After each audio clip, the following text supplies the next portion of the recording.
Welcome to my YouTube channel. My name is David. Today we're gonna go over this forgotten build. This is my build. A car that has been a source of struggle. Like many people have probably gone through projects that they start and either they unable to finish and either sell it off, part it out. In my case, gonna try to restart this build again. This is my 1984 Toyota Corolla AE86. I purchased this in 2008. It was during the financial crisis. I was in the midst of a project, 1JZ Supra swap, when I came across this car on Craigslist. The previous owner of this car was a mechanic, shop owner. He used this car on, you'll probably see it on videos, music videos for Red Cafe. I believe he used it on another music video, I can't think of it now, but it was a very pristine 4AG powered GTS swapped Corolla. This particular Corolla, what the gentleman told me was he took two Corollas, one an SR5, the other a GTS, and he swapped everything over from the GTS over to the SR5. I managed to quickly sell my Supra at the time. It was, as you know, when you see your dream car, you try to do everything possible to try to get it.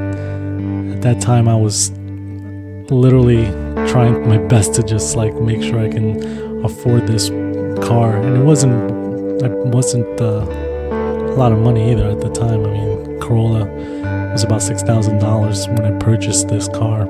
I mean, back then it was a lot of money for a Corolla, but it was done up perfect. I mean, it had the equipped wheels, it had everything, the fender flares, beautiful paint job, interior was intact. It had AC, heat. The only thing that was missing were the seats. It had MR2 seats, but that was fine. I can tell you that at that time, I think like many people, when they're married, you know, a second purchase of a car is not a happy wife moment, and you know, you go through those struggles of that. But eventually she saw this made me happy, and it was fine.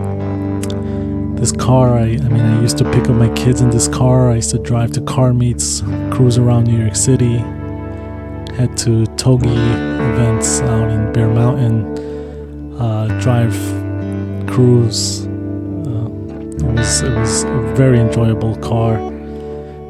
Eventually, though, I was hit with the bug of needing more power, because the 4AG, just going up the hills, it was just like I was being left behind and the car would struggle. So that's when I decided, you know what, I need to do a swap. And at that time, a very nice 3S GT motor and tranny wiring came out and was available, and I was able to pick it up for a decent price. And I had it, and I went down to Orlando and I picked up that swap. First of all, I am a certified noob on mechanics. I mean, I've been learning a lot because of this build, and trust me, it's like compared to where I first started, I didn't even know which tool I should use, but as I progressed and just tried to work with it, it made such a difference. I guess you learn from your experience. So the first item that I did was I brought it to a shop nearby. It was actually out in Long Island, and unfortunately the swap was done but not finished. The shop was just a little overwhelmed with so many other swaps and cars, so the car just sat there for 2 years and just wasted away. Luckily, with the help of my brother-in-law, Lino, we brought the 86 back home, and I decided that if it was going to be done, I couldn't rely on other shops, or I couldn't rely on other people. It really had to be done by myself and people that I can trust. So first task was to make a list of everything that needed to be done. And slowly but surely, I was able to tackle this list one by one, learning each one, looking at YouTube videos, finding out what I needed to get done. And so now that most of these items have been checked off, there's only a few more items that need to be done. Igniter, ignition, timing. So stay tuned. Follow me on this progress that I will continue